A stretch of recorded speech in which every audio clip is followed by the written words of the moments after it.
गुरु प्यारी सात संगत जी, आप सभी को राधा स्वामी जी।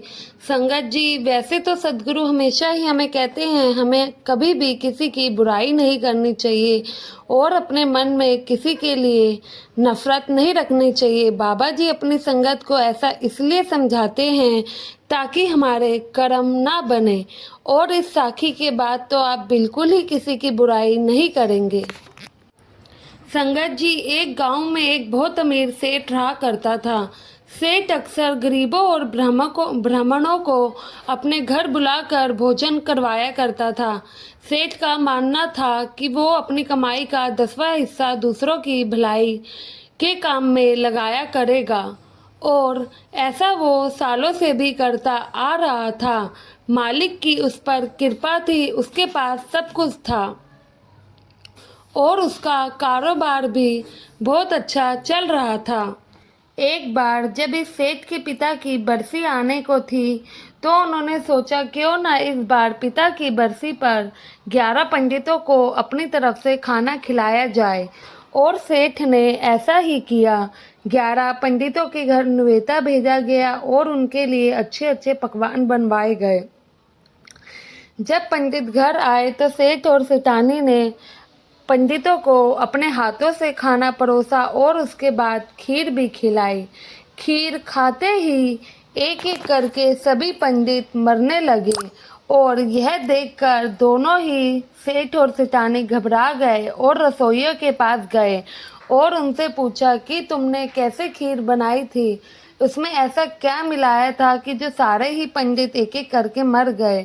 पर उसने कहा, मैंने तो ऐसा कुछ नहीं मिलाया। सात संगत जी, जिस समय रसोइया खीर बना रहा था, उस समय खीर के पतीले के ऊपर आकाश में से एक कौवा अपनी चोंच से एक सांप को दबाए उड़ रहा था, और सांप बार बार कौवे से खुद को बचाने के लिए फुंकार रहा था, और उसकी फुंकार के साथ उसका जहर नीचे खीर के पतीले में गिर रहा था, जिसकी जानकारी ना तो रसोइये को थी ना ही सेठ सेठानी को। 11 पंडितों की मौत देखकर सेठ के हाथ पैर फूल गए। वो सोच में पड़ गया, इतने बड़े पाप के लिए यमराज ना जाने मुझे कौन से नरक में भेजेंगे।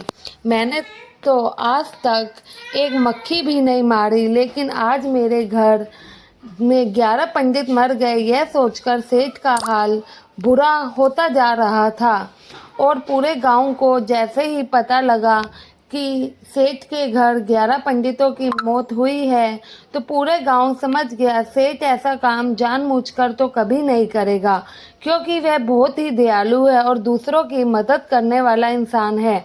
इसलिए गांव वाले ने सेठ पर उंगली नहीं उठाई। लेकिन गांव में रहने वाले एक पति पत्नी, जो कि सेठ से बहुत ही ज़्यादा नफरत रखते थे, वो सेठ से इसलिए जलते थे क्योंकि सेठ के पास बहुत ज़्यादा पैसा था, और सेठ गांव वालों की नज़र में धर्मात्मा बना हुआ था।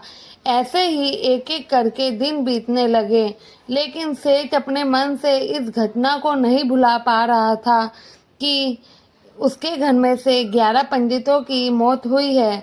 फिर किसी ज्योतिषी ने सेठ को कहा कि सेठ जी, आपके घर 11 पंडित खाने में आए थे और गलती से वह मर गए। आप एक काम करो, 101 ब्राह्मणों को भोज पर बुलाओ और उन्हें भोजन करवाओ। इससे आपके मन को भी शांति मिलेगी और अनजाने में जो पाप हुआ है उससे भी आपको छुटकारा मिलेगा। तो सेठ को ज्योतिषी की ये बात काफ़ी अच्छी लगी, और सेठ ने सोचा ठीक है, अगर मैं ऐसा करता हूँ तो इससे मेरे मन पर जो बोझ है वह भी उतर जाएगा। सेठ ने उसी समय अपने आदमी बहुत सारे ब्राह्मणों के घर भेजे और उन्हें अपने घर आने को कहा। जब सारे पंडित एक साथ मिलकर सेठ के घर जा रहे थे, तो रास्ते में एक पति और पत्नी ने देखा, उसी पति पत्नी ने देखा जो कि सेठ से नफरत करते थे। तो उन्होंने पंडित से पूछा, कहाँ जा रहे हो? तो उन्होंने पता लगा कि ये सारे ब्राह्मण सेठ के घर भोजन पर जा रहे हैं। तो दोनों पति पत्नी एकदम से कहने लगे, क्या आपको अपनी ज़िंदगी प्यारी नहीं है? पंडित ने यह सुना तो वह डर गए और पूछने लगे, हम तो सेठ के घर केवल भोजन करने जा रहे थे। फांसी पर चढ़ने थोड़ी। तो पति पत्नी ने कहने लगे, आप सब ब्राह्मण लोग हो, इसलिए हमारा फर्ज है आपको आगाह करना कि जो ये सेठ है ये ब्राह्मणों को अपने घर बुलाकर उन्हें खाना खिलाकर उसमें जहर मिला देता है, जिससे कि 7 ब्राह्मण मर जाते हैं। कुछ समय पहले इनके घर 11 ब्राह्मण मर चुके हैं। यह सुनते ही सभी ब्राह्मण बहुत आश्चर्यचकित हो गए और एक एक करके सब उल्टे पैर अपने घर को लौट गए वापस। तो जब सेठ इन लोगों का इंतज़ार करता रहा और उनके घर एक भी ब्राह्मण नहीं आया तो सेठ और ज़्यादा परेशान हो गया। लेकिन जो वह पति पत्नी थे जो कि सेठ से नफ़रत करते थे, उनको बेहद ही खुशी मिली। सेठ काफ़ी देर तक इन ब्राह्मणों का इंतज़ार करता रहा, ब्राह्मण नहीं आए तो वह काफ़ी परेशान हुआ और सभी खाने को गांव वालों में उसने बंटवा दिया। लेकिन उसके मन में 11 ब्राह्मणों की मौत वाली बात अभी भी घर कर रही थी। उसको लगने लगा था कि ब्राह्मणों ने उनका निमंत्रण इसलिए अस्वीकार किया है क्योंकि उसके घर 11 ब्राह्मणों की मौत हो चुकी है। उसके मन से वो पाप निकल ही नहीं रहा था। अब 101 ब्राह्मणों के निमंत्रण अस्वीकार करने वाली बात, वह भी उससे और दुखी हो गया। सेठ मालिक के आगे बहुत रोता और विनती करता कि मुझे माफ़ कर दो, बख्श दो, मैंने ये पाप जानबूझकर नहीं किया है। अब इस पाप के हिसाब किताब यमराज के धर्मराज के दरबार में जाता है। धर्मराज पूरी बात को ध्यान से समझते हैं और कहते हैं, इस पूरे खेल में सेठ की तो कोई गलती नहीं दिखाई दे रही, क्योंकि सेठ तो ब्राह्मणों को सच्ची श्रद्धा से अपने घर पर भोजन करने के लिए बुलाया था, तो इसलिए इस सेठ के जो भी पाप है यह उससे मुक्त होता है। साथ संगत जी, लेकिन धर्मराज को किसी न किसी को तो इस पाप का भागीदार दोषी बनाना ही था। तो फिर धर्मराज रसोइये के ऊपर आता है और रसोइये के बारे में सोचता है। फिर जब काफ़ी सोच विचार के बाद वो कहता है, रसोइये की भी कोई गलती नहीं है, क्योंकि उसने तो अपना काम किया, ऊपर से उसे क्या पता था कि खीर में जहर पड़ रहा है। तो रसोइये को भी इस पाप का भागीदार नहीं बनाया जाएगा। इसके बाद धर्मराज कौवे के बारे में सोचता है, लेकिन वो भी निर्दोष पाया जाता है, क्योंकि कौवा तो अपना कर्म काट रहा था। अपनी भूख मिटाने के लिए उसने सांप का शिकार किया था।